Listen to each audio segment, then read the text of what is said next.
Hi guys, mayong adlaw. So maraming nagtatanong sa akin kung paano ikabit yung incubator set, thermostat at saka blower. So ito na yun, ituturo ko na sa inyo. So ito na yun guys, ito yung blower, ito yung thermostat, yan yung bumbilya. So mayroon tayong switch dito at saka plug. So napakadali lang tong guys, i-assemble. So ito yung thermostat, may nakalagay naman dyan input at saka output. So sa input matic, galing yan sa 220 volts. Sa output andyan yun palabas, papuntang ilaw at saka papuntang blower. Probe, yan yung thermostat sensor. So yan, ganun lang kadali guys. So iisa-isahin natin. So ito yung plug, yan, saksak natin yan. Tapos may switch yan guys,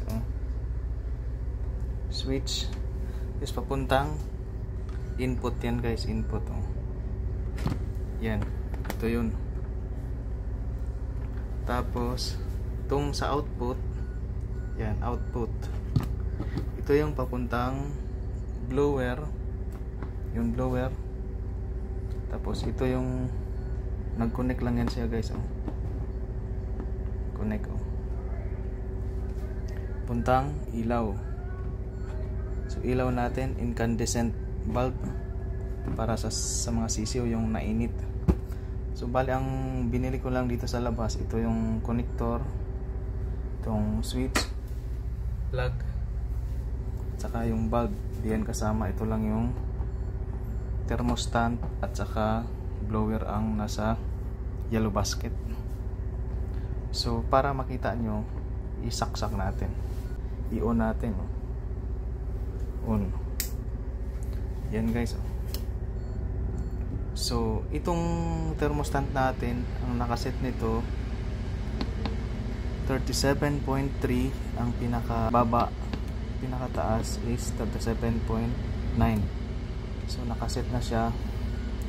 So ibig sabihin 37.3, sisindi ang ilaw. Pag abot ng 37.9, mamamatay ang ilaw. So ganyan lang guys.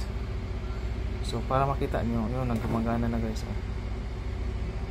na ilaw. Yeah. So ganun lang kadali. So para makita nyo na gumagana talaga, itong sensor ilalagay natin dito sa ilaw para mabilis makuha yung 37.9. Tingnan nyo guys, pag abot ng 37.9, mamatay na yan. Yun, lumagpas kasi na may dikit ko. So pag bumaba na yan guys, pag abot ng 37.3, sisindi na naman yung ilaw niyan. Yan, 37.3. Yan, automatic siyang mag-ilaw. Yan, nag-on yung blower. So ang ginawa ko dito, sinasabay ko yung ilaw at saka blower para makapahinga naman yung blower, hindi siya tuloy-tuloy. Pwede din naman itong blower isasabay dito sa plug, pero walang pahinga, baka masira agad. Kaya dito ko sinasabay sa ilaw. So yun lang guys. Next tutorial natin kung paano mag setup nito para hindi masyadong mahaba ang video. So sana naintindihan nyo. Maraming salamat.